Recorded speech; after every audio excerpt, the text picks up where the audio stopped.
C'était vraiment difficile cette année. D'abord, notre école a fermé et ensuite, on ne pouvait aller nulle part. Mes amis me manquent et la cour de récré aussi. Tout ça à cause de virus. Mais papa m'a dit de ne pas être malheureux. Cela ne va pas durer pour toujours. Bon, le lendemain, c'était au tour de papa d'être vraiment triste. Il a aussi dû quitter son travail.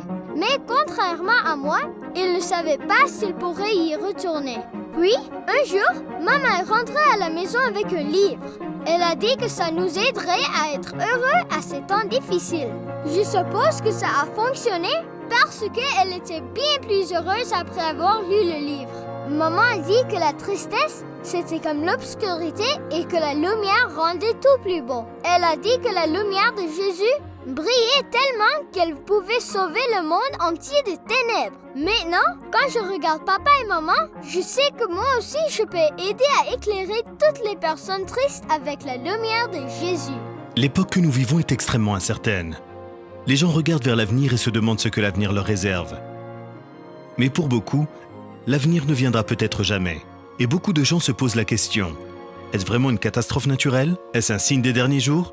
Que dit la parole prophétique de Dieu? Alors que je commençais à me débattre personnellement avec certaines de ces questions, j'ai décidé d'écrire. Le livre s'intitule « Espérance, comment vivre dans un monde brisé ». Dans le premier chapitre du livre, je traite des pandémies, des pestes et des prophéties. Tout au long du livre, nous examinons des choses comme le vaccin ultime, qui est bien sûr la grâce du Christ contre le virus du péché. Nous traitons profondément la parole prophétique de Dieu à la recherche constante d'espoir.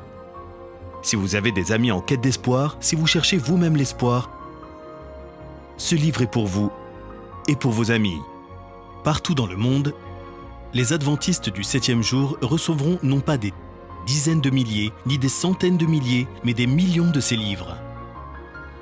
Vous irez vers vos amis, vos voisins, vos associés de travail et vous laisserez ce livre encourageant entre leurs mains. Jésus a dit: cette bonne nouvelle du royaume sera prêchée dans le monde entier pour servir de témoignage à travers les nations. Alors viendra la fin. Que votre cœur s'envole vers une nouvelle espérance et offrez une copie de ce livre à votre ami qui vous remerciera dans l'éternité.